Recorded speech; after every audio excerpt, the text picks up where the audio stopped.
사람의 생사화복을 주관하시는 거룩하신 하나님, 소망 없었던 저희를 예수님 안에서 불러주시고 그 십자가의 보혈의 공로를 통해서 우리를 자녀 삼아 주신 것 진심으로 감사와 찬양을 드립니다. 이 시간 주님 앞에 신앙을 고백하고 주님을 찬송하기 위해서 하나님 앞에 함께 모였습니다.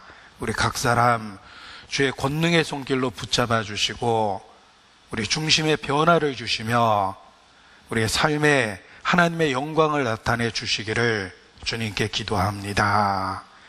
이 땅에 우리 자신의 초라한 모습을 하나님 앞에 고백하고 오직 우리의 삶의 가치와 의미를 주시는 주님을 바라보고 주님께 모든 것을 부탁을 드립니다. 주의 긍휼과 은혜와 능력으로 우리 각 사람을 붙잡아 주시고 진리로 가르쳐 주시며 주께로 더욱 가까이 이끌어 주시기를 주님께 기도합니다. 주님 만나는 그날 잘하였다 충성된 종아라는 칭찬만 받을 수 있도록 이 땅에서의 삶을 다스려 주시고 하나님의 영광을 나타내 주시옵소서. 우리가 먹든지 마시든지 무엇을 하든지 늘 하나님의 영광을 나타내며 살 수 있도록 우리의 연약함 속에 역사해 주시기를 주님께 기도합니다. 또 이 마지막 때 소돔과 고모라가 멸망하기 직전 롯을 건지셨던 그 은혜를 기억하고 주님께 더욱 간절히 기도합니다. 우리에게 속한 롯, 그들을 기억해 주시고 한 영혼 한 영혼 우리를 통해서 이끌어 주시기를 주님께 간구합니다. 아브라함을 생각하사 롯을 건지신 것처럼 그리스도 예수 안에서 우리 각 사람을 기억해 주시고 붙잡아 주시고 우리를 통해 또 다른 영혼을 인도해 주시기를 주님께 기도합니다. 주님 안에서 계획된 3월 11일 대집회도 우리를 통해 예비해 주시고 주께서 계획하신 그 영혼들을 우리를 통해서 인도해 주시기를 주님께 간구합니다. 주 예수를 믿으면 너와 내 집에 구원 얻으리라는 그 약속이 우리의 가정에 온전히 이루어질 수 있도록 우리의 가정을 기억해 주시고 축복해 주시기를 주님께 기도합니다. 이 시간 선교지 일선에서 수고하시는 선교사님들의 사역과 가정을 위해서도 기도합니다. 우리가 누리고 있는 좋은 것들을 누리지 못하는 만큼 더 큰 은혜로 함께해 주시고 그 수고가 헛되지 않도록 지켜주시기를 주님께 기도합니다. 사역에 필요한 영과 육의 건강도 주시고 은사도 주 안에서 더하여 주시기를 주님께 기도합니다. 이 시간 하나님 앞에 머리 숙인 우리 각 사람을 주의 은혜로 기억해 주시고 우리 모든 사람을 교훈해 주시며 결코 이뤄지는 자가 없도록 붙잡아 주시기를 주님께 기도합니다. 주께 의지합니다. 우리의 초라한 기도에 놀라운 은혜로 응답해 주시는 거 감사를 드립니다. 고마우신 우리 구주 예수님 이름으로 기도합니다. 아멘. 네, 성경 고린도 후서 4장 7절입니다. 고린도 후서 4장 7절. 고린도 후서 4장 7절. 우리가 이 보배를 질그릇에 가졌으니 이는 능력의 심이 큰 것이 하나님께 있고 우리에게 있지 아니함을 알게 하려 함이라. 13절 말씀은 함께 읽겠습니다. 기록한 바 내가 믿는 거로 말하였다 한 것과 같이 우리가 같은 믿음의 마음을 가졌으니 우리도 믿는 거로 또한 말하노라. 예수 천국 불신 지옥. 예수 천국 불신 지옥. 뜬금없이 강한 표현으로 첫 말을 시작한 것처럼 보이지만 생각해 보면 우리가 믿고 있는 진리를 분명하게 그 짧은 말 속에 표현하고 있습니다. 우리가 성경을 통해서 발견한 그 진리는 한마디로 예수 그리스도이시며 예수 그리스도 외에 그 어떤 구원의 길도 없다라는 사실을 성경을 통해서 발견했습니다. 따라서 참된 성도라면 예수 천국, 불신 지옥, 혹 믿지 않는 사람에게 오해를 일으키는 그 표현일지라도 참된 성도라면 참으로 공감할 수밖에 없는 그러한 표현입니다. 우리가 발견한 진리는 한마디로 예수 그리스도 그 자체이십니다. 80년대 유행했던 광고 문구 중에 결론은 버킹검, 이런 광고 문구가 있었습니다. 넓은 가슴, 남자의 기본입니다. 가슴이 넓은 남자들의 결론은 버킹검, 결론은 버킹검. 그래서 그 강렬한 그 문구 때문에 다른 이 경쟁 업체들이 맥을 추지 못했습니다. 뭐 결론은 버킹검이라는데 할 말이 있습니까? 뭐 그런 광고가 사실 유행하기도 했습니다. 껌이라면 롯데 이래 놓으니까 다른 껌들은 할 말이 없습니다. 껌이라면 롯데, 뭐 이런 광고 문구도 있었습니다. 자, 그런데 그러한 그 광고 문구는 과장되었지만 우리가 믿고 있는 진리를 한마디로 표현하면 결론은 예수 그리스도입니다. 결코 과장되지 않은 사실을 사실대로 선언하는 그러한 진리 자체라고 말할 수 있습니다. 우리는 성경을 통해서 기승전 예수, 우리의 삶의 결론으로 예수 그리스도를 발견했습니다. 예수께서 그리스도라는 사실을 알게 되었고 그 사실을 믿고 고백하게 되었으며 우리의 믿음을 표현하기 위해서 또한 이 시간 한자리 함께 모인 것입니다. 사람이라면 근본적인 의문을 마음에 품고 있습니다. 이 아름다운 세상은 어디서 온 것일까? 나는 누구일까? 어디서 와서 어디로 가며 무엇 때문에 사는 것일까? 어떻게 사는 것이 인생의 정답일까? 이런 의문을 우리 마음에 갖고 있습니다. 하나님께서 우리 마음에 새겨놓은 그런 의문이라고 생각합니다. 인간은 하나님의 형상이기 때문에 단지 물질적인 것으로만 만족하지 않고 영원한 것을 사모하는 본성이 있습니다.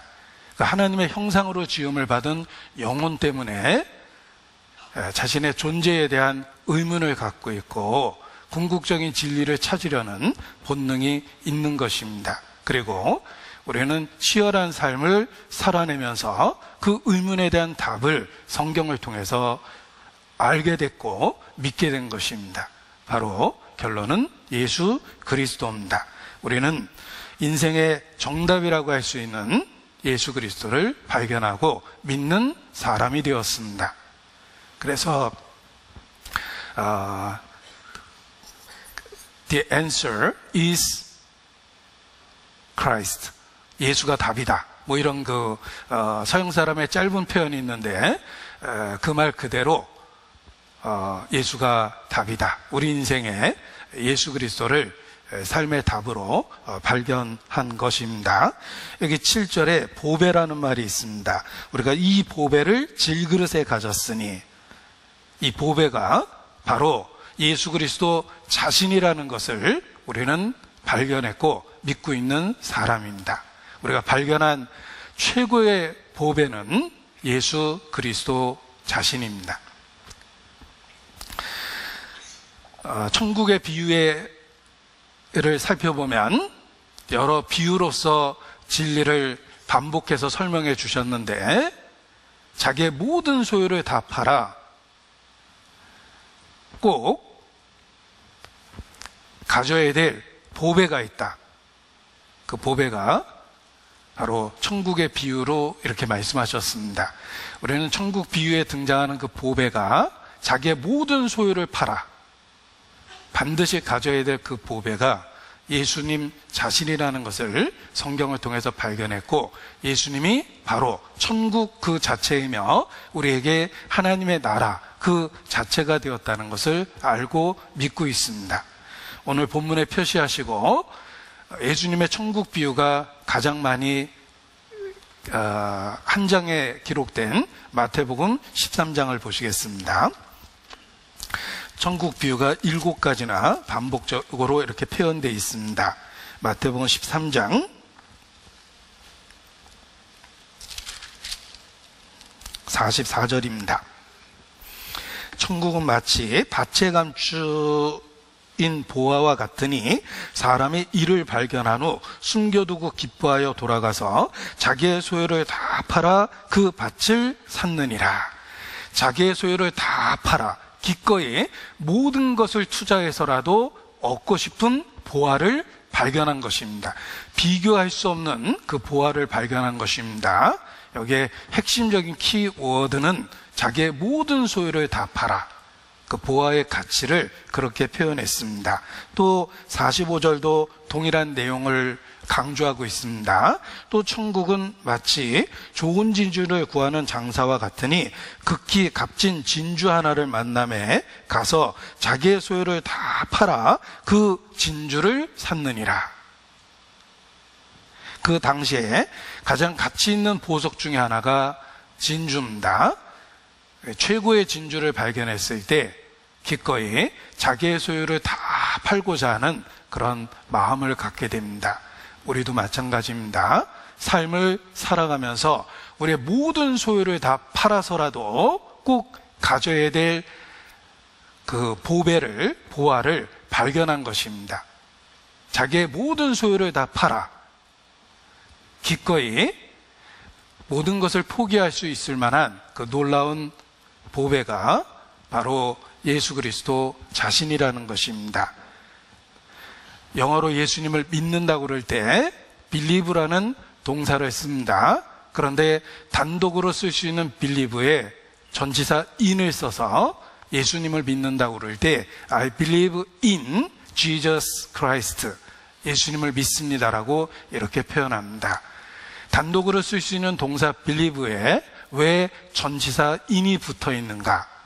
가장 적합한 설명은 거기에 in은 all in, 모든 것을 투자하고서라도 얻을 수밖에 없는 진리이기 때문에 그 all인의 개념으로 전치사 in을 사용했다. 이렇게 설명하는 학자들이 있습니다.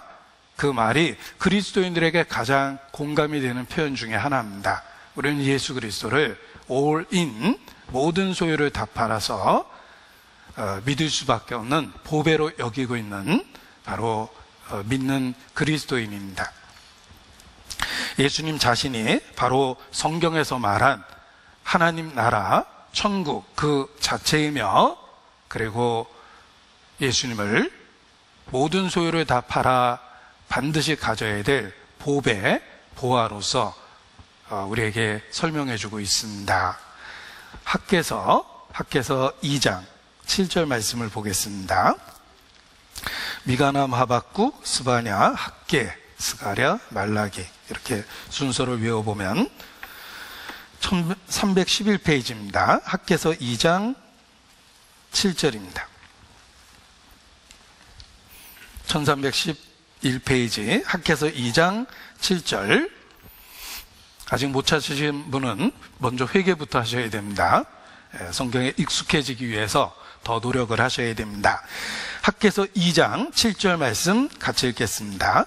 또한 만국을 진동시킬 것이며 만국의 보배가 이르리니 내가 영광으로 이전에 충만케 하리라. 만군의 여호와의 말이니라. 만군의 여호와의 말이니라. 왕의 말은 그 자체에 위엄이 있고 권위가 있습니다. 만군의 여호와의 말이니라. 하나님 자신이 예수 그리스도를 보배라고 선언하며 만국을 진동시키고 하나님의 전을 영광으로 충만케 할 그 보배라고 이야기하십니다. 예수님이 바로 구약에 수없이 예고됐던 이 만국의 보배입니다. 만국을 진동시킬 그 만국의 보배이며 하나님의 전을 영광으로 가득 채울 그 보배 자체라는 것입니다. 우리는 성경을 통해서 예수께서 보배라는 것, 우리의 모든 소유를 다 팔아 얻을 만한 가치가 있는 보배라는 것, 우리의 삶의 올인, 내가 갖고 있는 모든 것을 투자해도 결코 후회하지 않는 보배라는 사실을 발견하고 믿게 되었습니다. 그런데 우리의 믿음 그 뒤편에는 우리가 열심히 주님을 찾아서라든지 또는 우리가 열심히 공부해서 내가 똑똑해서 다른 사람과 다른 특별함이 있어서 그 진리를 발견한 것이 아니라 하나님의 더해지는 은혜로 우리에게 알게 하셨다는 것을 또한 발견하게 됩니다. 우리가 믿게 된 그 뒤편에 하나님의 손길이 있었고 인도하심이 있었고 그것을 알게 해준 은혜가 있었다는 것입니다. 아이가 어느 순간에 자기 삶을 뒤돌아보면 엄마의 희생으로 자기가 현재의 모습을 갖게 됐다는 것을 깨닫습니다. 우리는 핏덩어리로 태어나서 이렇게 사람다운 모습을 갖추기 위해서 부모의 그 많은 희생 속에서 성장이란 과정을 겪은 겁니다. 현재 내 모습 뒤편에 부모의 희생이 있었구나, 많은 사람의 사랑이 있었구나 라는 것을 알게 되고 철이 납니다. 영적으로도 그렇습니다. 우리에게 이러한 진리를 하나님 자신이 알려주셨고 깨닫게 하셨다는 것입니다. 하나님의 인도하심이 있었습니다. 그래서 더욱더 현재 우리의 모습에 대하여 하나님께 감사를 드리고 영광을 드릴 수밖에 없는 것입니다. 하나님 자신이 예수 그리스도라는 보배를 우리가 소유할 수 있도록 여기까지 인도하셨다는 것입니다. 고린도 후서 4장 6절입니다. 고린도 후서 4장 6절 본문 다시 보겠습니다. 6절 함께 읽습니다. 어두운 데서 빛이 비치리라 하시던 그 하나님께서 예수 그리스도의 얼굴에 있는 하나님의 영광을 아는 빛을 우리 마음에 비추셨느니라. 하나님께서 비추셨느니라. 우리 각 사람에게 예수 그리스도의 얼굴에 있는 하나님의 영광을 아는 빛을, 그 참 빛을 우리에게 비춰주셨습니다. 하나님 자신이 우리에게 비춰주셔서 우리가 깨닫게 된 것입니다. 창세기 1장을 읽다가 더 큰 은혜를 느꼈습니다. 태초에 하나님이 천지를 창조하시니라. 모래알처럼 많은 별들 속에 지구를 딱 구별하셨습니다. 처음 지구를 구별하실 때는 하셨을 때에는 땅이 혼돈하고 공허하며 흑암의 기품이 있고 보잘것 없었습니다. 그러한 지구를 향해서 하나님은 특별한 은혜를 베푸십니다. 하나님이 가라스되 빛이 있으라. 하나님의 창조의 역사가 시작된 것입니다. 하나님은 천지를 창조하셨을 뿐만 아니라 지구를 구별하셨고 혼돈하고 공허하고 흑암의 기품이 있는 그 지구에 생명의 창조를 또다시 시작하셔서 사람이 살 수 있는 지구로 구별해내셨습니다. 이 지구상에 모래 같은 많은 사람들이 왔다 갔는데 하나님이 어떻게 나 같은 사람을 기억하고 내 인생에 간섭하시고 내 인생에 들어오셔서 창세 때 빛을 만드신 것처럼 내게 하나님의 영광을 아는 빛을, 그리스도 얼굴에 있는 하나님의 영광을 아는 빛을 내게도 비춰주신 것입니다. 여러분, 수없이 많은 우주의 별들 속에 지구가 얼마나 특별합니까? 그와 같이 지구상에 왔다 간 수없이 많은 사람들 중에 분명한 것은 하나님이 나를 기억하시고 구별하시고 하나님의 영광을 아는 빛을 비춰주셨다는 것입니다. 지구가 창조의 특별한 은혜의 결과라는 것처럼 우리의 신앙도 그와 같은 하나님의 특별한 은혜의 결과로 우리가 이 시간 하나님을 알고 하나님을 찬양하고 있는 것입니다. 그래서 어두운 데서 빛이 비치려 하시던 그 하나님께서 예수 그리스도의 얼굴에 있는 하나님의 영광을 아는 빛을 우리 마음에 비추셨느니라. 하나님이 비춰주셨기 때문에 우리가 만국의 보배이신 예수 그리스도를 알게 됐고 지금 이 시간 그에 대한 신앙을 고백하고 있는 것입니다. 우리는 예수 그리스도라는 보배를 알게 되었습니다. 그 안에 담겨져 있는 진리를 발견하게 되었습니다. 예수님은 육체를 가지신 하나님이십니다. 비로소 예수님을 통해서 우리에게 추상적이고 모호했던 하나님이라는 존재가 명확해진 것입니다. 하나님이 육체를 갖고 이 땅에 오셔서 하나님 자신을 계시하셨습니다. 예수님의 말씀은 곧 하나님의 말씀이며 예수님의 행동은 하나님이 우리를 향하여 어떤 마음을 갖고 있는지 실제적으로 보여주신 것입니다. 더 이상 하나님은 우리에게 이론적인 존재거나 추상적이거나 모호하지 않습니다. 예수 그리스도를 통해서 성육신하신 하나님의 아들을 통해서 우리는 추상적이고 모호했던 하나님에 대해서 구체적으로 알게 되고 보게 되고 듣게 되고 손으로 만진 것과 같은 체험적인 신앙을 갖게 된 것입니다. 태초부터 있는 생명의 말씀에 관하여는 우리가 그 말씀을 듣고 보고 손으로 만진 바 되었다. 사도 요한도 그렇게 표현했습니다. 예수 그리스도를 통해서 우리는 하나님에 대해서 구체적으로 또 체험적으로 알게 된 것입니다.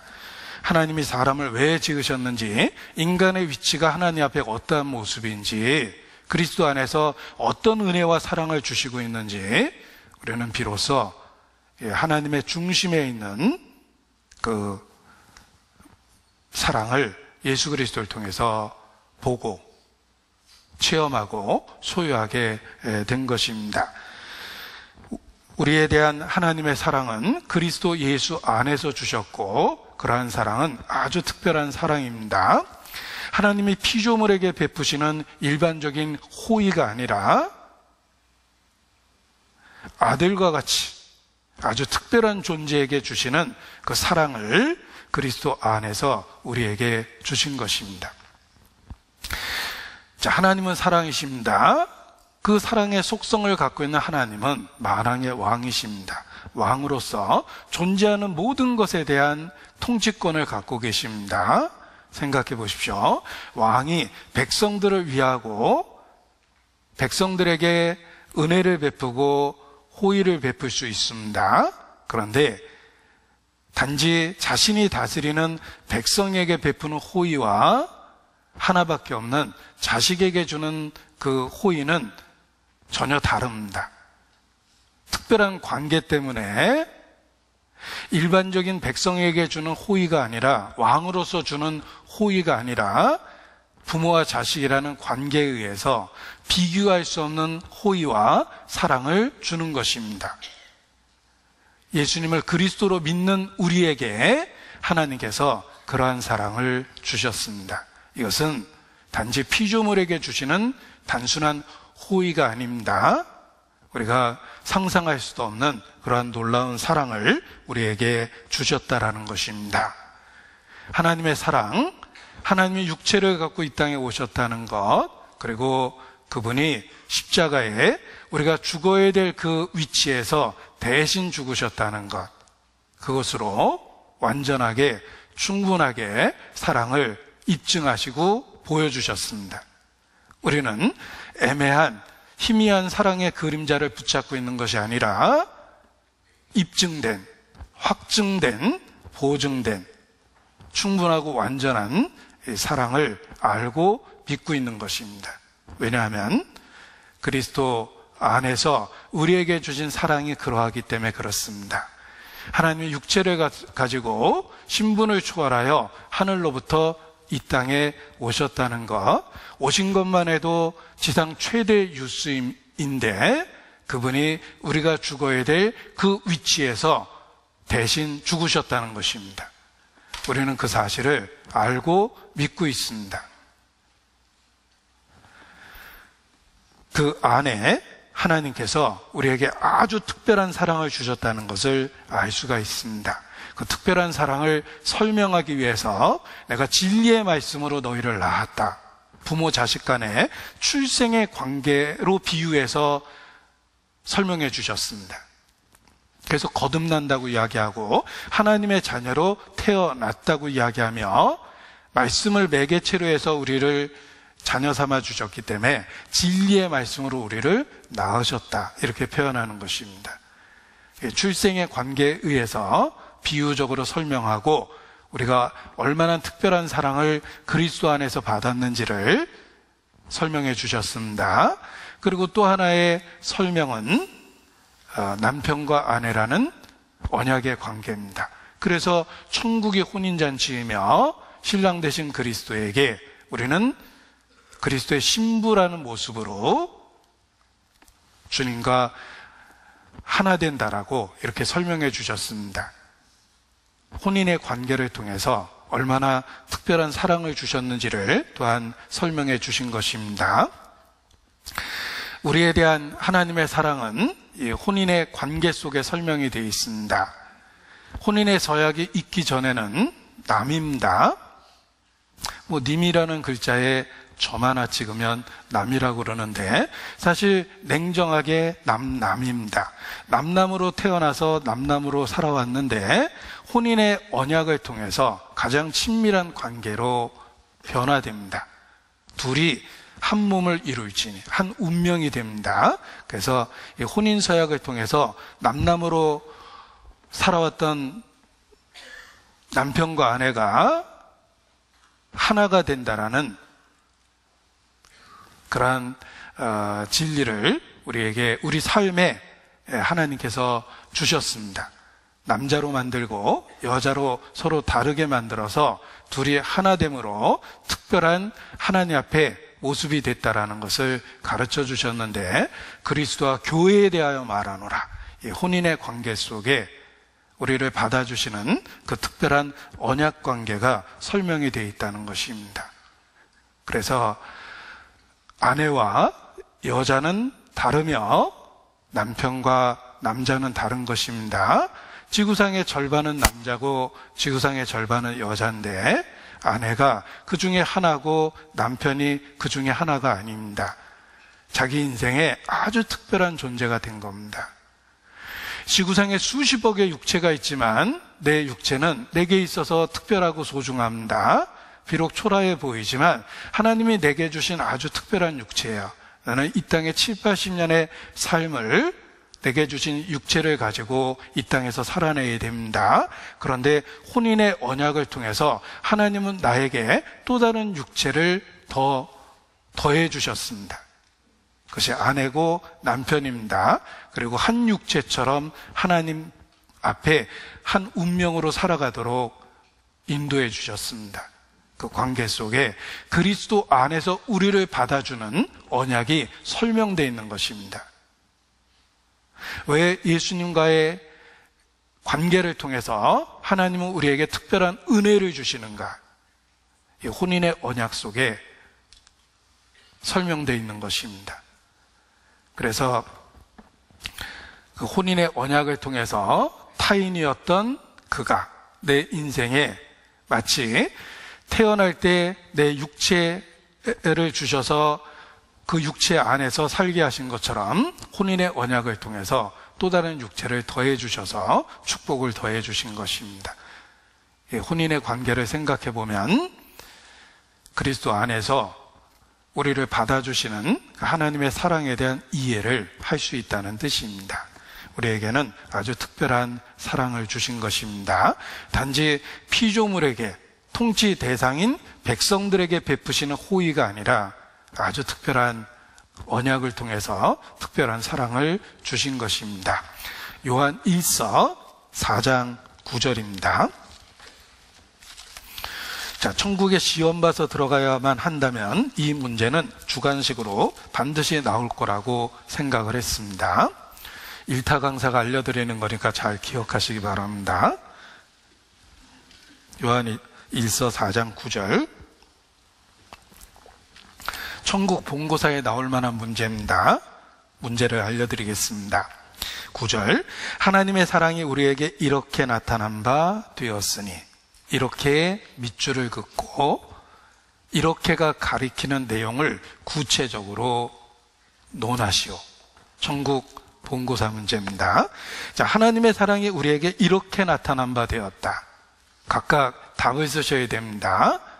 자기 인생을 돌아보며 하나님의 사랑이 어떻게 나타났는지를 기억해 보십시오. 존재조차도 없던 나를 만드셨지, 나를 만드신 그 속에 하나님의 은혜가 나타났어. 그렇게 생각해 보면 하나님이 나만 만든 건 아닙니다. 호랑이, 사자, 노루, 토끼, 개, 돼지 모든 짐승들도 만드셨고, 또 어떤 짐승은 나보다 훨씬 유리한 조건을 갖고 있습니다. 나는 허약 체질인데 코끼리는 탄생부터 근육질이고, 독수리는 옵션으로 날개까지 붙어 있고 기능적으로 더 뛰어나 보이고. 하나님의 사랑이 그냥 만들었다는 사실에 나타난 걸까? 그렇진 않을 겁니다. 하나님의 사랑은 내가 지금까지 특별하게 병을 앓지 않고 지금까지 건강하게 지냈고, 내가 이렇게 따뜻한 가정을 지키고 있고, 아내가 있고 남편이 있고 그리고 우리 자녀들이 있고, 이렇게 사는 것이 하나님의 은혜구나. 그리고 내가 지금까지 굶지 않고 산 것도 다 하나님의 사랑이구나. 혹시 그렇게 쓴다면 맞는 것처럼 보이지만 틀립니다. 왜냐하면 하나님이 건강을 주시고 먹고 살 수 있는 모든 것들을 주시며, 그리고 혈육관계로서 사랑하고 사랑받을 수 있는 것을 주셔서 하나님의 사랑이 우리에게 이렇게 나타났다면 그것은 짐승들에게도 준 겁니다. 짐승도 처자식 데리고 대자연 속에서 생명활동을 누리고 있습니다. 우리를 그렇게 사랑한 것은 아닙니다. 하나님의 사랑이 이렇게 나타났다. 그 이렇게가 도대체 뭘까? 나에게 건강을 주셔서 하나님의 사랑이 나타났다. 나에게 일상을 유지할 수 있는 은혜를 주셔서 하나님의 사랑이 나타났다. 나에게 사랑하는 사람을 주셔서 하나님의 사랑이 나타났다고 생각하면, 건강을 잃어버릴 때는 어떻게 하시겠습니까? 사랑하는 사람을 잃어버릴 때는 어떻게 하겠습니까? 사건, 사고 속에서 어떻게 하나님의 사랑을 확인할 수 있겠습니까?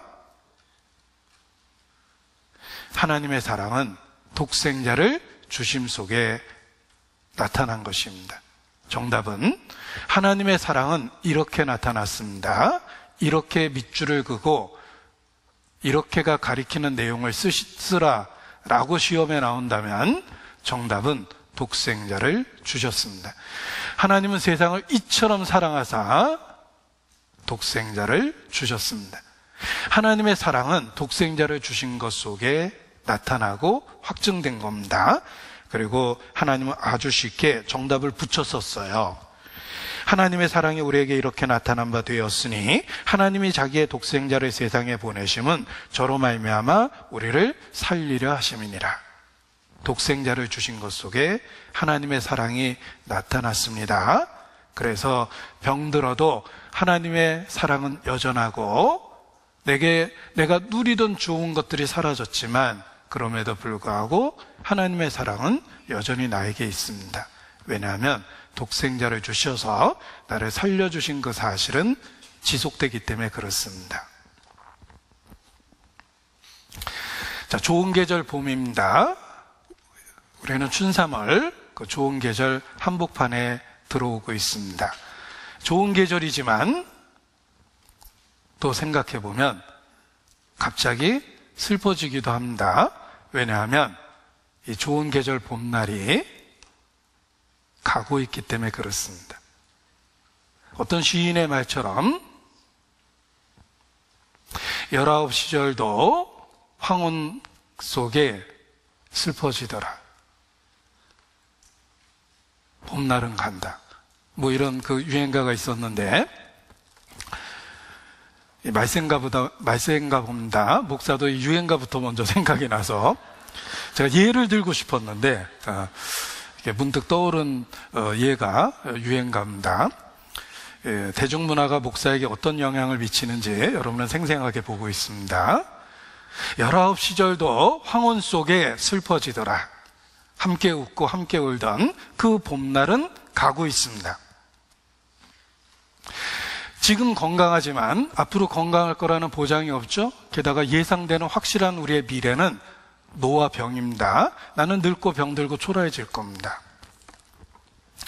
지금은 경제적으로 활동하고 있기 때문에 부족한 것이 없이 여유가 있을 수 있습니다.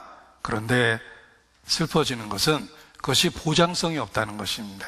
어느 한순간의 사건에 휘말려서 그 재산을, 평생 모은 재산을 다 잃어버리고 어렵게 될 수도 있습니다. 우리에게 주어진 그 봄날이 가고 있다는 것입니다. 아무리 19 시절을 보내고 있지만 생각해보니 황혼 속에 슬퍼지더라. 그 시인도 그렇게 표현한 겁니다. 봄날이 가고 있기 때문에 그렇습니다. 자, 우리는 하나님의 사랑을 썩어지고 없어지는 것 속에서 확인하려고 하면 안 됩니다. 하나님의 사랑은 이렇게 나타났습니다. 독생자를 주심으로 우리를 살리신 그 구속의 역사에 나타난 겁니다. 그래서 나의 봄날은 가고 있고 나는 더 초라해지겠지만 그럼에도 불구하고 여전히 기뻐하고 여전히 찬송할 수 있습니다. 왜냐하면 그리스도 안에서 변하지 않는 사랑을 우리에게 주셨기 때문에 그렇습니다. 자, 본고사 또 다른 문제입니다. 10절입니다. 사랑은 여기 있으니. 자, 여기에 밑줄을 긋고 여기가 가리키는 내용을 구체적으로 쓰시오. 또 하나의 본고사 문제입니다. 정답을 써보겠습니다.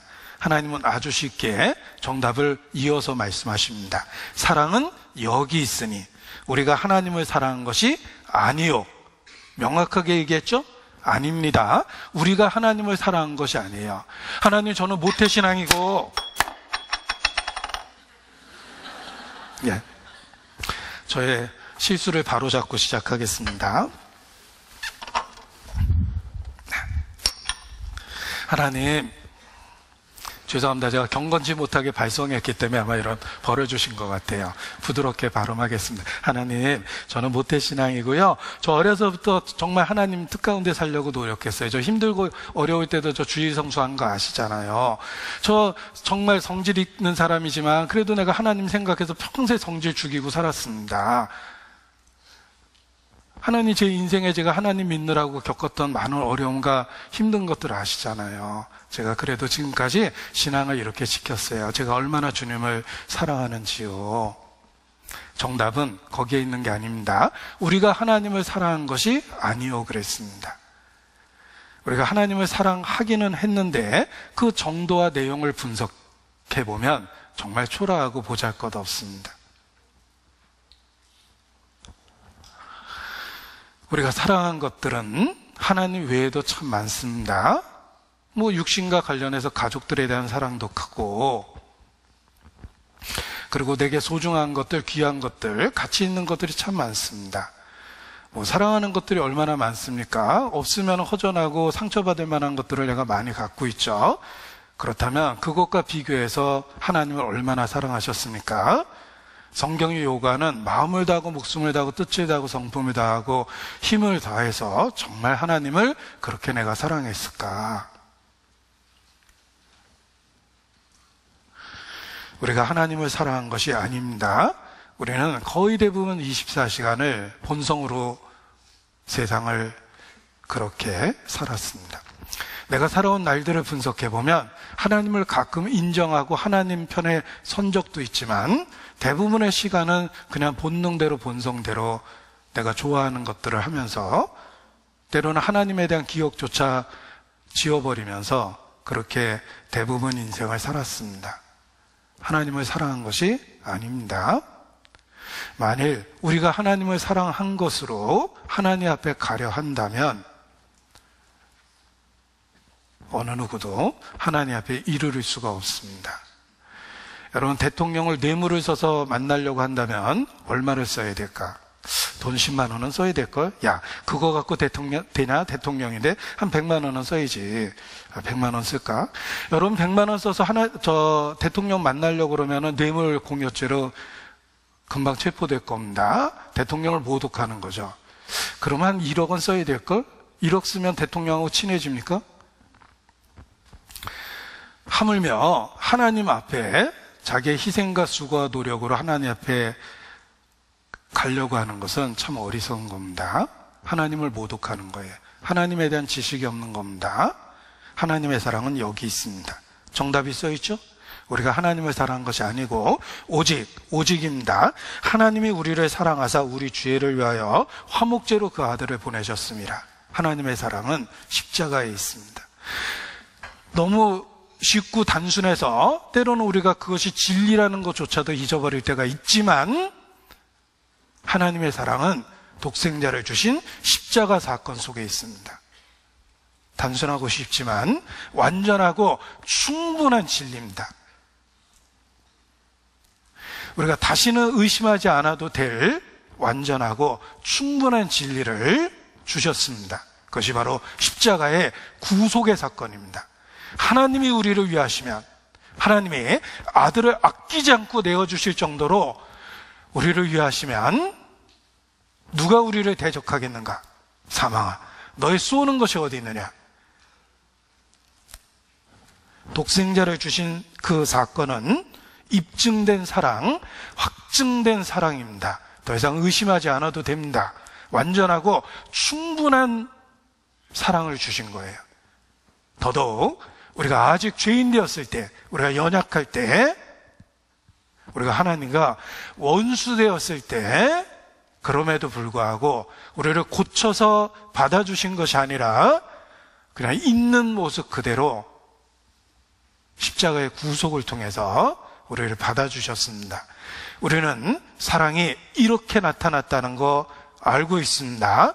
우리는 하나님의 사랑이 여기 있다는 것을 확실하게 알고 있습니다. 이렇게가 무엇이며 여기가 무엇인지를 알고 고백하고 있습니다. 이 독생자를 통해서 주신 그 사랑은 어려운 이야기가 아닙니다. 쉽고 분명하지만 완전하고 충분한 진리입니다. 찬송은 시입니다. 시는 함축성이 있습니다. 짧은 가사 속에 우리가 믿고 있는 진리를 군더더기 없이 완전하게 표현하는 경우가 있습니다. 그래서 짧은 찬송 속에서 무한 감동을 받기도 합니다.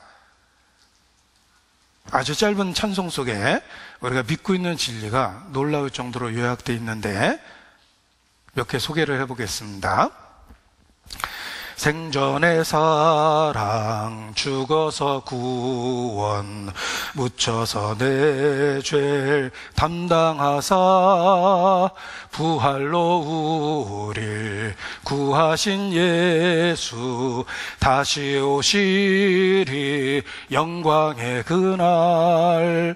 우리가 믿고 있는 예수님에 대해서 짧은 찬송 속에 놀라울 정도로 다 표현했습니다. 생전의 사랑, 주님의 삶을 분석하면 사랑이라는 단어를 그냥 삶으로 보여주신 거예요. 어머니의 짧은 생애를, 나에 대한 그 생애를 요약하면 사랑을 보여주신 거죠. 생전의 사랑, 죽어서 구원. 단순한 죽음이 아니었습니다. 대속적인 죽음이었어요. 죄 없는 자가 기꺼이 십자가에 못 박혀서 어째 나를 버리셨나이까라는 절망 속에 죽어갔습니다. 죽어서 구원. 묻혀서 내 죄를 담당하사 확실하게 내 죄를 처리하셨어요. 3일 낮과 밤을 무덤에 있으셨어요. 부활로 우리를 구하신 예수, 부활을 통해서 우리를 의롭다고 합법적인 선언을 하셨습니다. 다시 오시리 영광의 그날.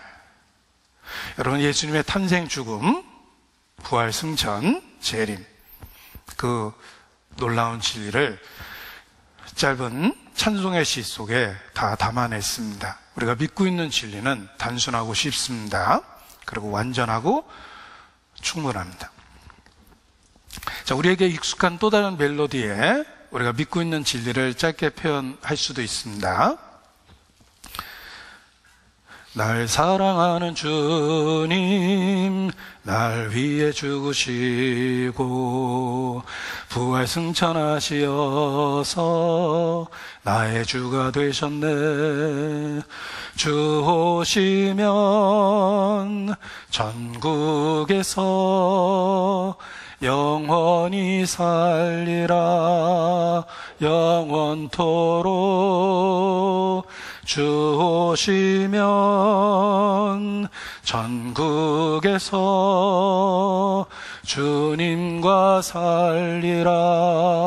영원토록 비바람이 치던 바다 잔잔해져 오면 에브리바디 이런 거 안 해보셨습니까? 옛날 유원지에서 친구들하고 제일 많이 불렀던 그런 노래입니다. 그런데 그 멜로디 속에 우리가 믿고 있는 진리를 표현해 보면 그 짧은 멜로디 속에 우리가 믿고 있는 진리를 그렇게 요약해서 표현할 수 있습니다. 자, 우리가 믿고 있는 이야기는 결코 어려운 이야기가 아닙니다. 쉽고 단순하지만 크고 놀라운 하나님의 사랑에 대한 이야기며 이 복음은 우리가 구원에 이르는데 완전하고 충분한 진리입니다. 우리는 예수 그리스도에 대한 이러한 진리가 바로 만국의 보배라는 걸 알고 있습니다. 우리의 소유를 다 팔아서 예수 그리스도를 붙잡아야 될 그런 보배, 진리 그 자체입니다. 우리가 이 보배를 질그릇에 가졌다. 보배라는 말과 질그릇이라는 말을 비교해 보십시오. 초라한 우리에게 얼마나 놀랍고 큰 은혜를 주셨는지를 깨달을 수가 있습니다. 우리의 육체의 이 땅의 모습을 질그릇에 표현했습니다. 가치 없는 존재라는 거예요. 우리가 일회용 종이컵을 사용하는데 동남아를 여행하다 보면 종이는 복잡한 공장을 통해서 만들어집니다. 그래서 동남아에는 그 공장을 만들 만한 그런 시설이 적기 때문에 그들의 일회용 그 그릇은 대개는 흙그릇입니다. 심지어는 우리 일회용 종이잔처럼 흙으로 그릇을 만들어서 아침에 이렇게 동남아에 걸어 다녀 보면 거기다가 따뜻한 차를 이렇게 팝니다. 그리고 딱 먹고 홀짝 마시고 땅에다가 던져서 깨트려 버립니다. 일회용 그릇이에요. 여기 질그릇이 그런 거예요. 아주 가치 없는 그런 소모성 그릇입니다. 그런데 하나님은 이 보배를 질그릇에 담아 두셨습니다. 이것은 가치가 땅에 있는 우리 자신에게 있는 것이 아니라 우리에게 담겨있는 예수 그리스도 자체가 가치 있고 보배로운 존재라는 것을 확실하게 가르쳐 주신 거예요. 우리는 이 보배를 질그릇에 가졌어요. 하나님이 첫사람 아담을 지으실 때 흙으로 육체를 지으셨습니다. 흙으로 이렇게 번역했지만 정확한 번역은 from the dust예요. 먼지와 찢기라는 뜻이에요. 아주 보잘것없는 가치 없는 것으로부터 인간을 만들어내셨습니다. 그리고 단지 흙으로 지으신 게 아니라 생기를 불어넣어 생영이 되게 하셨습니다. 살아있는 영이 되게 했어요.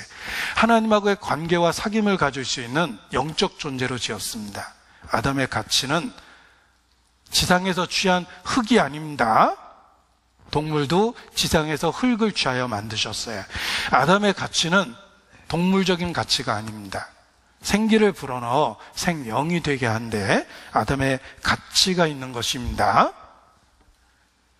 인간의 가치는 지상적인 것에서 찾을 수 없고 하나님하고의 관계 속에서 가치가 있다, 이런 것입니다. 그래서 인간을 이중적인 구조로 지으신 거예요. 흙으로 취하시고 생기를 불어넣어 생영이 되게 하신 겁니다. 내가 육체가 전부라고 생각하고 인생을 살면 자기가 짐승과 다름이 없음을 깨닫게 하려 하심이라. 어느 날 처절하게 자신의 삶이 짐승과 별반 차이가 없다는 것을 알게 될 것입니다. 그리고 자신의 모든 살아왔던 날들이 아무 의미가 없다는 것도 깨닫게 될 거예요. 헛되고 헛되며 헛되고 헛되니 모든 것이 헛되도다. 그러나 하나님하고의 관계와 사귐을 붙잡으면 비로소 우리의 삶에 가치가 있고 의미가 있게 되는 것입니다. 인간의 가치는 하나님에 의해서 주어지며 하나님하고의 관계에 의해서 주어지는 것입니다.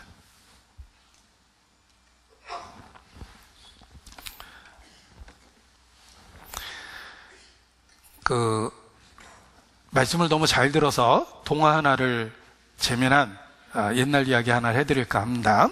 옛날에 한 왕자님이 계셨습니다. 어느 날 정치적인 음모에 휩싸여서 그만 감옥에 들어가게 되셨습니다. 감옥에서 엄청나게 외롭고 고생하기 시작했습니다. 언제 죽을지도 몰랐고 장래가 보장되지 못했습니다. 귀하게 자랐던 그 왕자님이 감옥에서 슬픈 날을 보냈습니다. 이렇게 감옥에 갇혀서 슬픈 날을 보냈습니다. 그리고 아무 사람도 면회 오지 않았고 만나지도 못해서 외롭고 힘들었습니다. 그 감옥에 24시간 매일매일 있다 보니까 거의 돌아버릴 지경이었습니다. 그리고 더 끔찍한 것은 그 감옥에 쥐들이 돌아다녔는데 그 혐오스러운 쥐들이 왔다 갔다 하는 것입니다. 그래서 더더욱 감옥 생활이 고통스럽고 힘들었습니다. 그런데 그러한 날이 반복되다 보니까 너무 심심해서 그 왔다 갔다 하는 쥐들이나마 위로를 삼아 볼까 하고 자기가 먹던 빵 조각들을 이렇게 던졌습니다. 그랬더니 쥐들이 경계하면서 그 빵 조각을 후다닥 물고 도망가곤 했습니다. 그것이 재밌기도 해서 매일매일 빵 조각을 이렇게 던지면서 지냈습니다. 그 중에 한 쥐가 빵 조각을 얻어먹더니 다른 쥐는 그냥 가는데 왕자 앞에 꾸벅 인사하고 갑니다. 너무 신기했습니다. 그 다음날도 어떤 쥐가 인사하고 가는데 어제 그 쥐인 거예요. 그래서 빵 조각 하나 더 던져줬습니다. 그랬더니 친한 척 하느라고 점점 가까이 옵니다. 아주 혐오스럽게 보였지만 가까이 왔습니다. 그래서 또 다른 빵 조각을 주고 결국은 그 쥐하고 친해졌습니다. 그래서 늘 왕자 곁에 머물고 왕자는 기꺼이 자기 품을 내어줬습니다. 이 왕자가 힘들고 외롭게 있었는데 이 쥐가 늘 가까이 와서 지내고 그 왕자 앞에서 같이 시간을 보냅니다. 그리고 왕자가 아팠던 그날에는 걱정이 돼서 그런지 막 왔다 갔다 하고 어쩔 줄 몰라고 막 그럽니다. 그 쥐하고 그 만남을 통해서 얼마나 큰 위로를 받았는지 모릅니다. 그리고 어느 날 정치적 상황이 바뀌어서 드디어 감옥에서 나와서 다시 왕자가 되었습니다. 왕자가 돼서 나가는 그날 이 흉하고 보잘것없는 그 쥐를 아주 조심스럽게 품에 안고 챙겨서 같이 감옥에서 나왔습니다. 이 쥐는 더 이상 보잘것없는 징그러운 쥐가 아닙니다. 왕자와의 관계와 사귐 때문에 아주 특별한 쥐가 됐어요. 이 쥐는 왕자와의 관계와 사귐을 통해서 단지 해충과 같은 대우를 받은 것이 아니라 왕자에게 위로를 주는 존재로서 위치가 바뀐 겁니다. 제가 시간이 되면 이와 같은 복음 동화를 한번 써볼까 하고 이렇게 늘 생각을 했습니다. 그냥 동화처럼 보이지만 그 안에 복음이 담긴 이야기를 만들어 보면 좋겠다 그런 생각을 해서 그 복음 동화 같은 이야기를 한번 이렇게 만들어 봤습니다. 자, 그런데 이 이야기 속에서 하고 싶은 말이 있습니다. 쥐 자체는 해충입니다. 징그럽고 보잘것없죠? 인간에게 더럽게 느껴지고 해를 끼칩니다. 그런데 왕자에 대한 특별한 마음을 표현하고 왕자가 받아주고 서로 위로를 받았기 때문에 그 가치가 생긴 거예요. 인간이 그렇습니다. 인간은 태생 자체가 죄인이에요. 아주 혐오스러운 존재일 수밖에 없습니다. 의롭고 거룩한 하나님 앞에. 그런데 하나님은 우리에게 독생자를 주셨고 우리는 독생자를 우리의 구세주로 받아들이고 예수 그리스도를 통해서 하나님과의 사귐을 갖고 있습니다. 우리의 가치는 하나님하고의 관계와 사귐 때문에 생기는 거예요. 피조물인 우리가 어떻게 하나님의 사랑의 대상이 되고 하나님이 있는 그곳에 함께 있겠습니까? 그 엄청난 격차를 하나님은 사랑으로 받아주셨고 우리는 그 사랑에 기꺼이 반응한 겁니다. 받아들이고 반응한 거예요. 그래서 우리의 가치가 생긴 겁니다. 따라서 구원은 하나님이 독생자를 주셨다고 저절로 받는 것이 결코 아닙니다.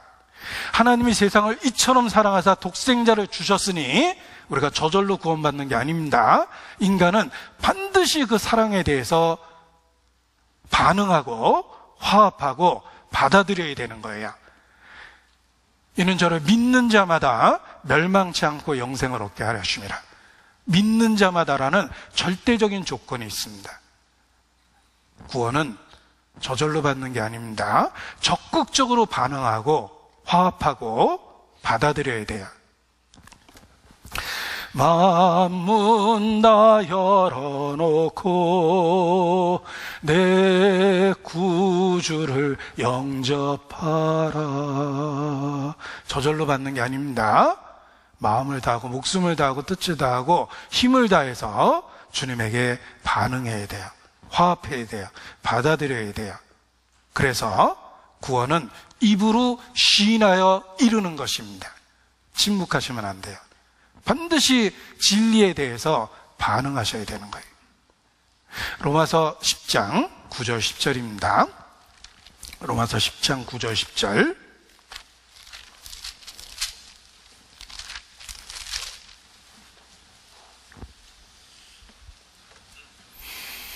함께 하겠습니다. 내가 만일 내 입으로 예수를 주로 시인하며 또 하나님께서 그를 죽은 자 가운데 살리신 것을 내 마음에 믿으면 구원을 얻으리니 사람이 마음으로 믿어 의에 이르고 입으로 시인하여 구원에 이르느니라.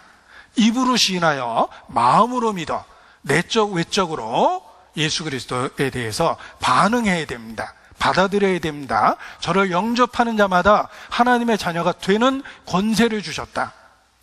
영접, 예수 그리스도에 대하여 반응해야 돼요. 화합해야 돼요. 받아들여야 돼요. 그것이 우리가 해야 될 일입니다. 따라서 참으로 믿는 성도라면 자신의 신앙을 입으로 고백해야 됩니다. 어떤 분 사업을 하시는, 작은 사업을 하시는 분 신방을 가서 그 회사에 갔는데 뭐 몇 명 되는 종업원들과 같이 일하고 있었습니다. 제가 교회 목사고 그러면서 사장님 계십니까 해서 사장님을 약속된 시간에 만났습니다. 그래서 일하는 그곳에 신방 갈 기회가 있었는데 그 종업원들이 수근수근하는 이야기를 제가 들었어요. 야, 우리 사장님 교회 다니나 봐. 제가 목사라고 그랬더니 우리 사장님 교회 다니나 봐. 막 이렇게 수근수근하는 이야기를 들었습니다. 그래서 제 얼굴이 다 후끈거렸어요. 직장에서는 믿는 척을 안 했던 거예요. 성경적이지 않습니다. 입으로 시인해야 돼요. 우리의 믿음은 반드시 입으로 시인해야 됩니다. 마음으로 믿고 입으로 시인해야 돼요. 마태복음 10장 32절입니다.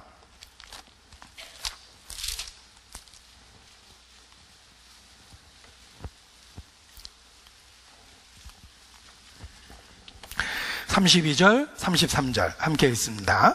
누구든지 사람 앞에서 나를 시인하면 나도 하늘에 계신 내 아버지 앞에서 저를 시인할 것이요 누구든지 사람 앞에서 나를 부인하면 나도 하늘에 계신 내 아버지 앞에서 저를 부인하리라.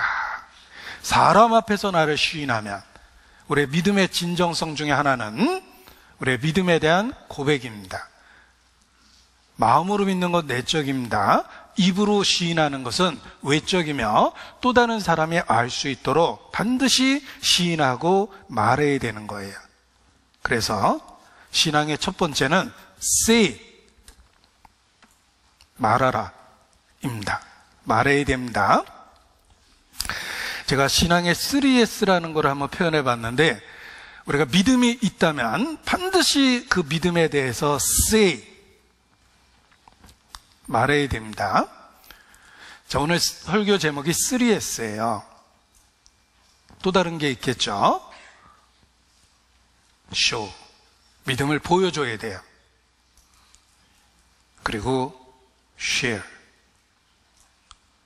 자신의 것을 나눠야 됩니다. 우리가 참으로 믿는다면 3S가 있어야 돼요. say, show, share.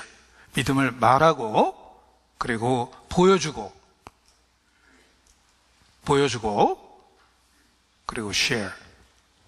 자신의 것을 나눠야 됩니다. 크리스찬의 3S입니다.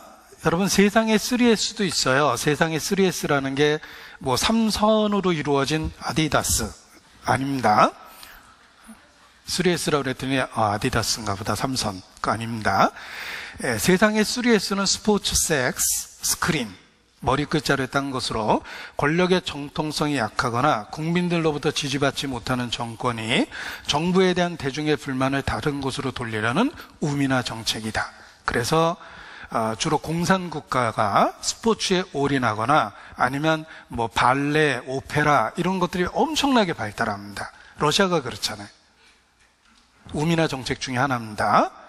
너희는 이것 갖고 그냥 인생 즐기면서 살아. 정치에 대한 관심은 갖지 마. 뭐 이런 것들이 정치적 무관심을 유도하기 위해서 쓰는 3S 정책이라고 이야기합니다.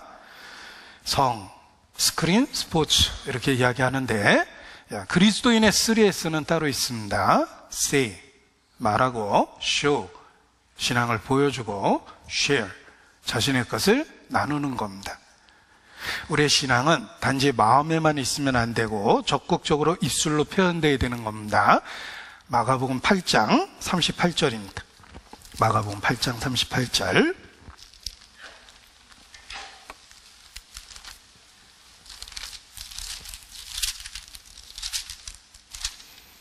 마가복음 8장 38절 함께 읽습니다. 누구든지 이 음란하고 죄 많은 새에 대해서 나와 내 말을 부끄러워하면 인자도 아버지의 영광으로 거룩한 천사들과 함께 올 때 그 사람을 부끄러워하리라. 주님은 우리를 있는 모습 그대로 기꺼이 받아주시고 천군 천사들 앞에서 우리의 이름을 부르십니다. 하물며 우리가 이 땅에서 우리의 구세주를 결코 부인하면 안 됩니다. 당당하게 우리가 믿고 있는 예수 그리스도에 대한 고백을 해야 되고, 우리가 왜 구원의 확신을 갖고 있는지 소망에 관한 이유를 성경적으로 대답할 걸 예비하고 있어야 됩니다. 우리가 참으로 믿는다면 say, 말하라. 내가 믿는 거로 말하노라. 내가 믿고 있는 그 내용을 say, 말해야 됩니다. 입으로 시인해야 됩니다.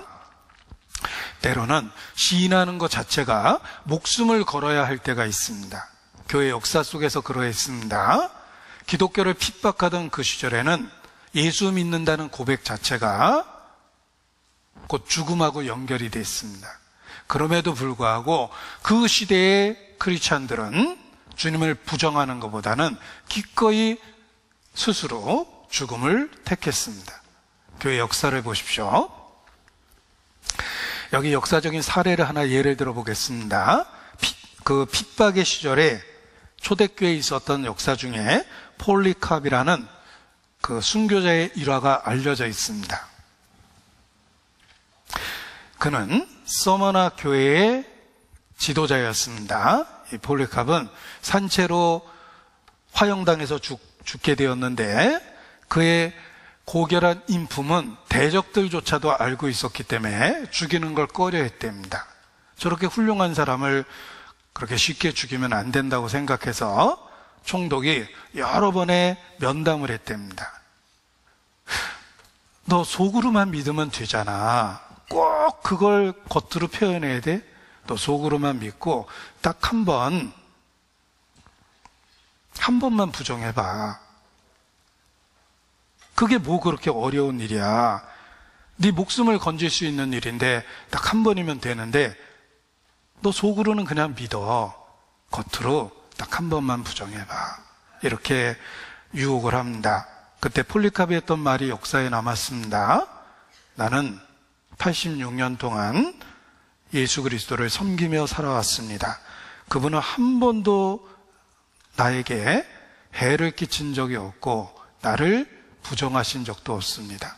그러한 분을 내가 어떻게 그분을 부정할 수 있겠습니까? 라는 고백 속에 그 유혹을 거절해냅니다. 너 산채로 태워버릴 거야. 또다시 위협을 합니다. 당신은 잠시 타오르다가 곧 꺼져버리는 불로 나를 위협하고 있을 뿐입니다. 그러나 당신은 장차 악인을 위해 예비한 영영한 형벌이 있다는 것을 알지 못하고 있습니다. 당신은 곧 꺼질 불로 나를 위협하고 있지만 하나님은 악인에 대해서 꺼지지 않는 불로 심판하신다. 그렇게 대답을 합니다. 결국은 화형당했습니다. 자, 화형당할 때 도망가지 못하도록 기둥을 세우고 거기다 꽁꽁 묶습니다. 자기를 묶으려는 로마 병사에게 묶을 필요가 없다라고 이야기를 합니다. 나를 이대로 그냥 두십시오. 나에게 화형을 견뎌낼 힘을 주실 그 분은 내가 장작더미에서 움직이지 않고 견딜 수 있는 능력을 주실 것입니다. 당신이 묶지 않아도 내가 이 뜨거운 열기에서 벗어나기 위해서 도망치진 않을 거다. 주님은 충분히 나를 이 열기를 견딜 만한 능력을 주실 것이니까 묶을 필요가 없다. 이렇게 이야기하면서 죽음을 맞이합니다. 그리고 죽음 앞에서 했던 마지막 기도입니다. 사랑하는 복된 아들 예수 그리스도를 통해 우리에게 당신에 관한 지식을 주시는 아버지여, 당신 앞에 살고 있는 모든 천사들과 천군들과 피조물 그리고 모든 의인들의 하나님이시여, 당신께서 오늘 이 시간 나로 하여금 순교자의 반열, 성령의 썩지 않는 축복 속에서 영생의 부활을 얻기에 합당하게 여겨주시는 것 감사하나이다. 그런 기도 속에 마지막 죽음을 맞이합니다. 그래서 죽음을 넘어 고난을 살아내는 자가 되게 하소서라는 기도 속에 죽음을 맞이합니다. 자, 주님을 입술로 시인하는 것이 때로는 어려운 상황일 수도 있습니다. 그럼에도 불구하고 앞선 모든 믿음의 선진들은 주님을 시인하는 것을 결코 망설이지 않았습니다. 믿는 거로 말하노라. 우리가 참으로 믿는다면 이 신앙을 입술로 고백해야 됩니다. 자, 나는 믿는 거로 말하노라. 이 말씀이 삶 속에서 얼마나 큰 위로가 되는지 모릅니다. 특히 누군가에게 전도할 때 내 마음 깊은 곳에서 사단의 송사가 있습니다. 야, 네가 뭐가 잘났다고 그렇게 그 사람한테 구원 받을 사람이면 알아서 구원 받겠지. 네가 꼭 얘기할 필요가 있어. 그리고 네가 얘기할 정도로 완전하다고 생각해? 네 삶에 얼마나 많은 단점이 있어. 너 이런 일이 있고 넌 기준에 비춰서 너 자신을 생각해봐. 넌 자격미달이야. 네가 말할 필요도 없고 넌 솔직히 말할 자격도 없는 거야. 네가 꼭 그걸 말해야 될 필요가 있어? 너 그리고 그거 말해가지고 너 얼마나 곤란해질지도 모르잖아. 그런데 그거 꼭 말해야 될 필요가 있어? 이런 내적 음성을 들을 때가 있습니다. 그때도 하나님의 말씀을 붙잡아야 됩니다. 나는 믿는 거로 말합니다. 내가 불완전하고 내가 보기에도 기준에서 한참 미달하고 초라하고 보잘것없고 내 언변이 그 사람의 마음을 움직일 수 없다 하더라도 난 믿기 때문에 내가 믿고 있는 것을 말할 수밖에 없다. 우리에게는 말할 의무가 있다는 것도 아셔야 됩니다. 우리가 완전하기 때문에 말하는 것이 아닙니다. 어떤 수준에 도달했기 때문에 말하는 것이 아니며 내가 설득력 있는 논리를 갖고 있기 때문에 말하는 것이 아닙니다. 이래저래 많이 부족하지만 분명한 건 나는 믿는 거로 그러므로 말하는 겁니다. 그래서 어떠한 경우에도 우리의 구세주에 대한 고백이 있어야 되고 우리가 믿고 있는 진리에 대한 선포가 있어야 됩니다. 하나님은 그러한 우리의 반응을 보잘것없다 하더라도 받아주십니다. 우리가 자녀를 키우면서 아이가 태어날 때 엄마도 엄마로 태어나는 거고 아이도 엄마도 엄마로 태어나는 거고 남자도 아빠로 태어나는 겁니다. 그리고 아이도 태어나는 거죠. 그리고 서로 간에 사랑을 주고받으면서 이미 만들어진 관계가 더 친밀하게 되는 거예요. 신앙생활이 그렇습니다. 우리는 예수 그리스도를 통해서 단번에 구원함을 얻고 하나님의 자녀가 되었습니다. 그런데 그 친밀한 관계와 사귐이 그 후에 신앙생활을 통해서 만들어져 가는 거예요. 우리의 신앙생활은 주께로 더 가까이, 예수님 우리를 구원해 주실 뿐만 아니라 우리 각 사람을 붙들고 하나님과 더 가까이 이끌어주며 하나님하고의 관계와 사귐이라는 그걸 경험할 수 있도록 만들어주는 거예요. 그래서 더 친밀해집니다. 여러분, 아이를 낳고 키울 때 바깥에서 하루 종일 일했습니다. 피곤해서 들어왔는데 아이가 본체만치 하면 들어오면서도 약간 상처받으면서 들어와요. 예를 들면 뽀로로 보고 있다가 아빠 들어왔는데도 쓱 보고 그냥 계속 뽀로로 보면 약간 상처받잖아요. 내가 뽀로로만 못한가? 이런 생각이 드는데 그 아이가 뽀로로 보고 있다가 벌떡 일어나더니 막 달려와서 품에 안기면은 우리 비타민이라고 그러잖아요. 하루의 피곤함을 한 번에 다 위로받는 것과 같은 그런 경험을 합니다. 그래서 그 다음날 아침에 눈 떠서 정말 피곤하지만 내가 처자식을 위해서라도 일을 해야 돼. 그래서 약봉지 털어놓고 다시 출근하게 됩니다. 이 아이가 반응하는 것이 부모에게 얼마나 큰 기쁨입니까? 우리가 하나님 앞에 그렇게 반응해야 되는 거예요. 저희 아기가 한 8개월 정도 됐을 때 퇴근하는 아빠 발걸음 소리를 듣고서 어떤 반응을 하는지를 카메라로 한번 찍어봤는데 한번 보여드리겠습니다.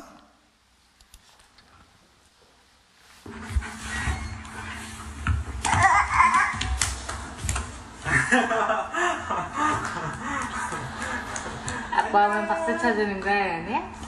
찾았어요, 그러는 거야? 귀여워. 얘는 아빠 박수 쳐?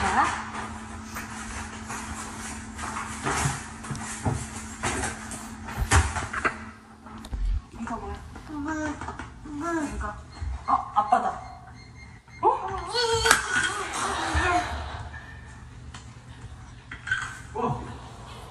이렇게 일어나서 반겨준다고? 아빠가 이걸 좋아해. 은혜야. 너 코? 콧물 흘리고 있어서 아픈 줄 알았는데 건강하게 잘 있네 그래도?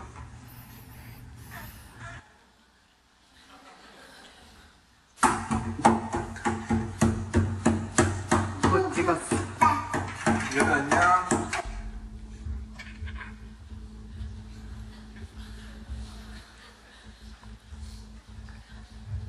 무슨 소리지?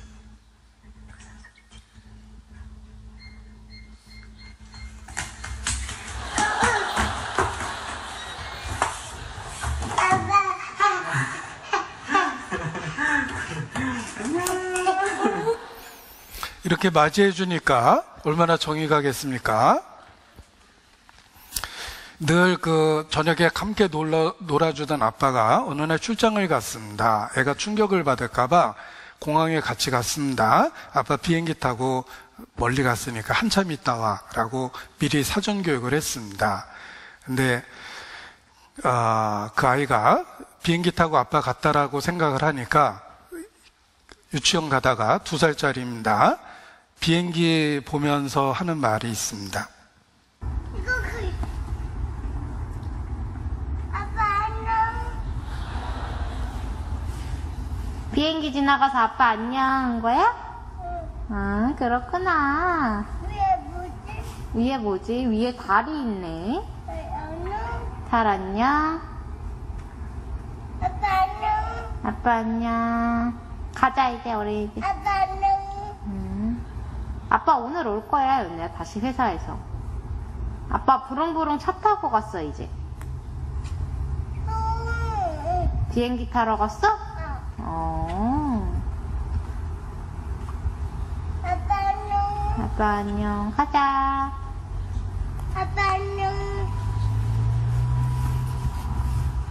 아빠 안녕 계세요. 아빠 안녕히 계세요 한 거야? 가자. 추워 연우야. 아빠 나예요.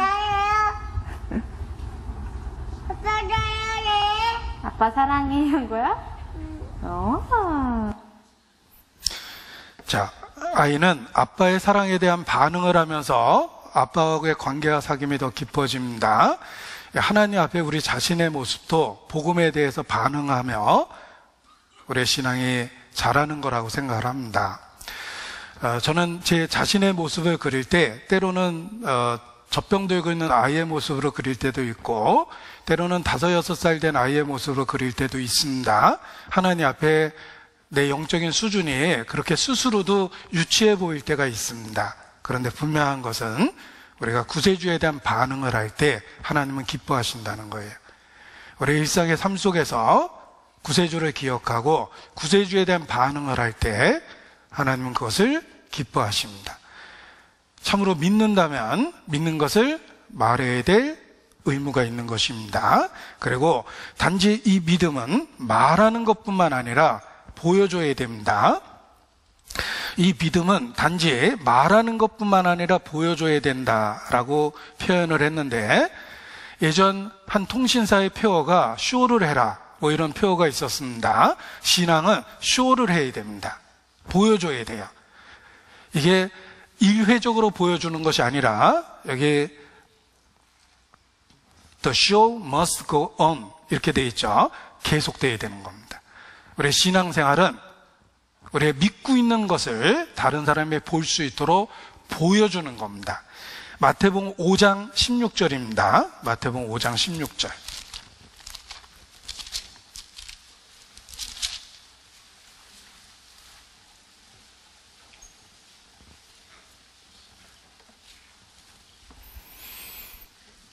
제가 읽습니다. 이같이 너희 빛을 사람 앞에 비추게 하여 저희로 너희 착한 행실을 보고 하늘에 계신 너희 아버지께 영광을 돌리게 하라. 사람들에게 보여줘야 됩니다. 저희의 착한 행실을 보고. 우리 신앙생활은 쇼를 하는 거예요. 주님이 우리에게 만들어주신 변화를 다른 사람이 볼 수 있도록 쇼를 하는 거예요. 보여주는 거예요. 너의 착한 행실을 볼 수 있도록 보게 하라. 이런 뜻이에요. 야고보서 3장 13절입니다. 야고보서 3장 13절.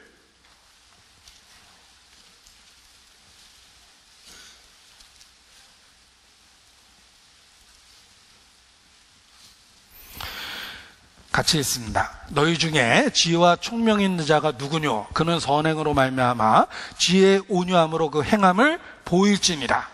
정말 진리를 붙잡고 있다면 행함으로 한번 보여봐라.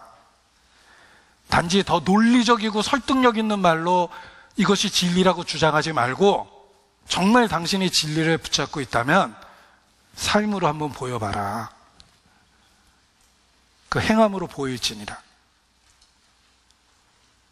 우리가 믿는 거로 말해야 되고 믿는 거로 보여줘야 됩니다. 야고보서 2장 18절입니다. 같이 읽죠. 혹이 가로되 너는 믿음이 있고 나는 행함이 있으니 행함이 없는 내 믿음을 내게 보이라. 나는 행함으로 내 믿음을 내게 보이리라. 보여주겠다고 그랬죠? 우리 믿음을 사람들이 볼 수 있도록 선행으로 보여줘야 됩니다. 아내된 자들아, 자기 남편에게 순복하라. 혹 도를 순종치 않는 자라도 말로 말미암지 않고 그 아내의 행위로 말미암아 구원을 얻게 하려 함이니 너희의 두려워하며 정결한 행위를 봄이라. 말을 듣지 않는 남편조차도 아내의 정결하며 두려워하는 행위를 보게 될 것이다. 그래야 혹 구원을 받게 될 것이다. 우리는 믿음을 입술로만 고백하는 것이 아니라 반드시 볼 수 있도록 선행으로 나타내줘야 됩니다. 베드로전서 2장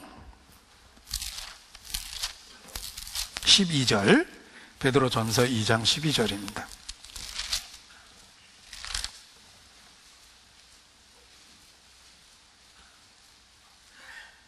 같이 읽죠. 너희가 이방인 중에서 행실을 선하게 가져 너희를 악행한다고 비방한 자들로 하여금 너희 선한 일을 보고 권고하시는 날에 하나님께 영광을 돌리게 하려 함이니라. 너희의 선한 행실을 보고 보여줘야 됩니다. 우리를 비난하는 자들이 우리가 행하는 선한 일을 보고 오히려 부끄러움을 느껴야 돼요. 어떤 분이 구원의 확신을 얻고 교회 한 번도 안 다녔던 분이 저희 교회를 열심히 다니기 시작했습니다. 근데 주변에서 우리 교회를 오해하는 분들이 그 교회 다니면 안 된다고 다 몰려와서 끈질기게 이야기를 했습니다. 하도 귀찮게 하고 끈질기게 얘기하니까 그래, 나 안 다닐게, 그래, 나 안 믿을게 하고 그냥 선언하셨어요. 그리고 이전에 살던 그대로 다시 살기 시작했습니다. 그리고 시간이 흐른 뒤에 야, 그래도 그때 교회 다녔을 때가 제가 제일 착했는데 괜히 못 다니게 해가지고 제가 저렇게 됐다고 뒤에서 계속 수군거리고 있습니다.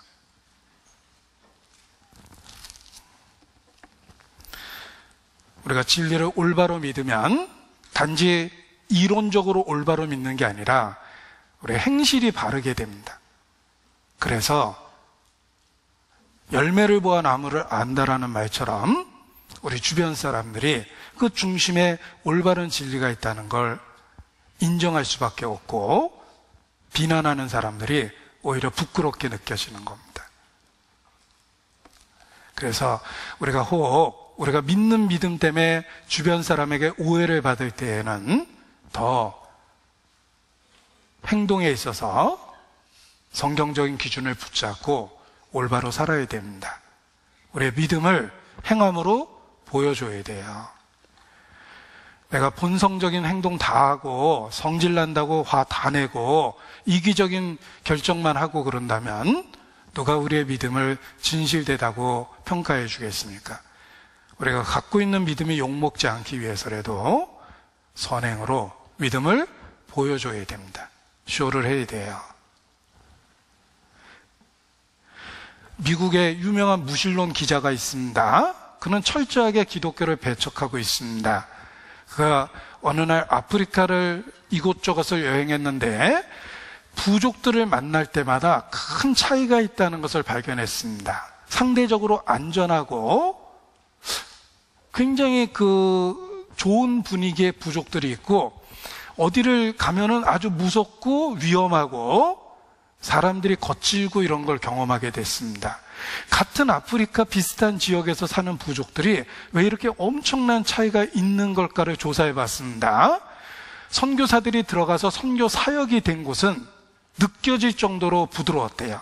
반대로 아직 선교사들의 사역이 있지 않은 그곳은 엄청 거칠고 무서웠답니다. 기독교는 아프리카에 꼭 필요하다. 무신론자가 기사를 그렇게 썼어요. 아프리카에는 기독교가 꼭 필요하다. 그들이 사람답게 살려면 그들에게 기독교가 필요하다예요. 우리가 믿고 있는 진리는 그 아프리카 사람들의 마음에도 생활에도 그러한 변화를 주는 것입니다. 철로역정의 기독도와 동행하게 된 소망은 믿음의 순교를 보고 그의 간증을 듣고 길을 나서서 기독교도와 동행합니다. 믿음의 삶의 모습이 소망을 움직인 거예요. 그래서 소망은 믿음의 순교를 보면서 기독도와 동행하고 천성에 이르게 되는 거예요. 그것이 철로역정의 이야기입니다. 그리고 우리가 참으로 믿는다면 그 믿음을 말하고 보여줄 뿐만 아니라 우리의 것을 share, 나눠야 될 책임이 있다는 것도 아셔야 됩니다. share라는 것, 우리에게 있는 것들을 나눠야 될 책임이 있는 겁니다. 사탕 하나도 나눠 먹고 서로에 대한 배려를 하고 나누는 거죠. 이것이 크리스찬의 삶입니다. share, 자신의 것을 희생하고 나누는 것입니다. 요한일서 3장 16절입니다. 요한일서 3장 16절.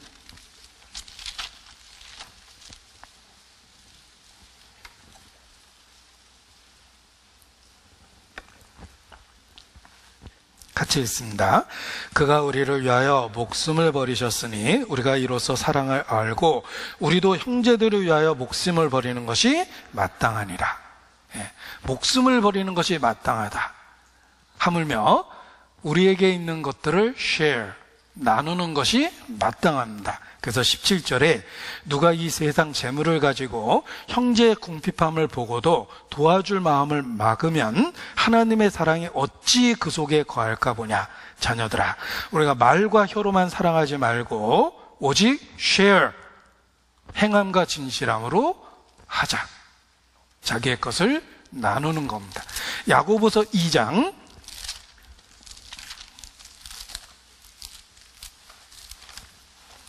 15절 16절입니다. 같이 읽죠. 만일 형제나 자매가 헐벗고 일용할 양식이 없는데 너희 중에 누구든지 그에게 이르되 평안히 가라, 더럽게 하라, 배부르게 하라 하며 그 몸에 쓸 것을 주지 아니하면 무슨 이익이 있으리요. 자신의 것을 나누라 라고 권면해 주십니다. 합창단이 소형 버스를 하나 구해서 여기저기 공연을 다녔습니다. 그런데 합창단의 인원에 비해서 버스 좌석이 부족해서 항상 3사람 정도가 버스의 복도에 불편하게 앉아서 다닐 수밖에 없었습니다. 공연이 끝나면 사람들은 서둘러서 소형 버스를 향해서 달려갔습니다. 생각하기를 좌석수가 부족하니까 서로 자리를 잡으려고 저렇게 달려가는구나 라고 생각을 했는데 사실을 알아보니까 좌석을 잡으려고 달려간 게 아니라 먼저 불편한 복도에 앉으려고, 먼저 그 자리에 앉으려고 달려갔답니다. 뒤에 오는 동료들이 편안하게 자리에 앉아갈 수 있도록 서로 배려하는 마음에서 그렇게 달려갔답니다. 그 사실을 알게 된 어떤 독지가가 감동을 받고 그보다 더 큰 버스를 사줘서 편안하게 공연을 다녔다라는 일화가 있습니다. 그것은 크리스천 아니면 불가능한 이야기예요. 우리 수양회 때 배식하다가 어떻게 잘못 계산해서 부족할 때가 있습니다. 다른 데서 행사를 그렇게 진행하면 행사 진행자 나오라고 막 데모하고 난리가 납니다. 그런데 저희가 식사가 배식이 끝났습니다, 죄송합니다 라고 이렇게 광고를 하면 거기서 험한 말 하는 사람은 거의 없어요. 서로에 대한 배려 때문에 그러합니다. 이것이 주님 안에서만 가능한 이야기입니다. 저는 청년 때 좋은 추억을 많이 갖고 있는데 그 중에 하나가 식사하지 못하고 저녁 모임을 했을 때 저희가 초코파이를 식사 대용식으로 이렇게 먹었습니다. 그런데 숫자를 확인하고 가서 사오면 꼭 그 사이에 더 와서 모자라게 돼 있어요. 그래서 모자라니까 식사 안 하신 분부터 먼저 드시라고 이렇게 광고를 합니다. 그러면 초코파이가 엄청나게 많이 남았어요.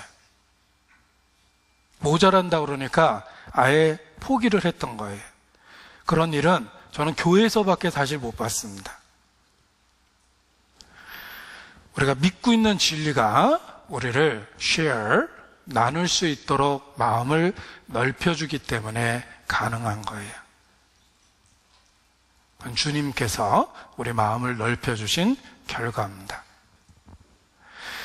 그래서 수박 잘라놓으면 누가 교회에서 어른인지 금방 알 수 있습니다. 가운데 있는 토막 먹는 게 어른이 아니고 다른 사람을 배려해서 귀퉁이에 있는 작은 몫을 덥석 잡는 사람이 교회 진짜 어른이라고 생각합니다. 이 말하니까 갑자기 제 얼굴이 막 빨개지려고는 해요. 예. 그렇지만 우리 마음에 정말 그런 원칙을 분명히 세워야 됩니다. 상대방에 대한 배려가 있어야 되는 거예요. 그것이 share, 나의 것을 나누는 모습으로 나타나기 때문에 그렇습니다. 나무는 열매를 보아 알며 그리스도인도 그러합니다. 우리의 믿음의 진정성이 있다면 그 믿음은 입술로 고백하게 되고 삶으로 보여주게 되며 자신의 것을 희생하는 모습으로 나타나게 됩니다. 그리고 그러한 일이 변덕스러운 마음에 의해서 한두 번 이루어지는 것이 아니라 그리스도의 사랑에 의해서 강건돼서 이루어지는 일이기 때문에 무한 동력을 통해서 계속적으로 반복됩니다. 반복되니까 그것이 인격이 되고 그 사람의 모습이 되는 거예요. 그 사람의 말 속에, 그 사람의 행동 속에, 그 사람의 실제의 삶 속에 say가 있고 show가 있고 share가 있는 겁니다. 그리스도의 사랑이 우리를 강권하십니다. 우리는 감당할 수 없는 놀라운 은혜를 그리스도 안에서 받았습니다. 그 사랑으로 강권되기 때문에 내가 믿는 것을 말할 수 있고 보여줄 수 있고 그리고 기꺼이 나의 몫을 나누고자 하는 마음도 갖게 되는 것입니다. 그리고 그러한 우리의 삶의 변화를 지속할 수 있도록 주님은 끊임없이 도와주고 격려해 줍니다. 제가 반복해서 소개해 주는 CCM 중에 You raise me up, 당신이 나를 일으킵니다라는 일종의 CCM 가사를 소개해 드립니다. 주님이 우리를 일으키시면 험한 바다를 걸을 수 있습니다. To walk on stormy sea, 험한 바다를 걸을 수 있습니다. Stand on the mountain, 산 위에 설 수 있게 만들어줍니다. 그리고 You raise me up to more than I can be, 내가 할 수 있는 것보다 그 이상의 것을 주님이 할 수 있도록 만들어주십니다. 주님은 우리의 선행, 삶의 변화를 일으키는 심장과 같습니다. 그분이 살아서 우리 안에서 움직이기 때문에 내 본성에서 할 수 없었던 변화들이 생기는 겁니다. 참된 그리스도인에게는 3S가 있습니다. 여기 다시 한번 정리해 보면서 마무리를 하겠습니다. Say, 말하라. Show, 선행으로 보여주라. Share, 우리의 것을 나누라. 내가 믿는 거로 말하노라. 우리가 믿는 거로 이와 같이 3S의 삶을 살 수가 있습니다. 기도하시겠습니다.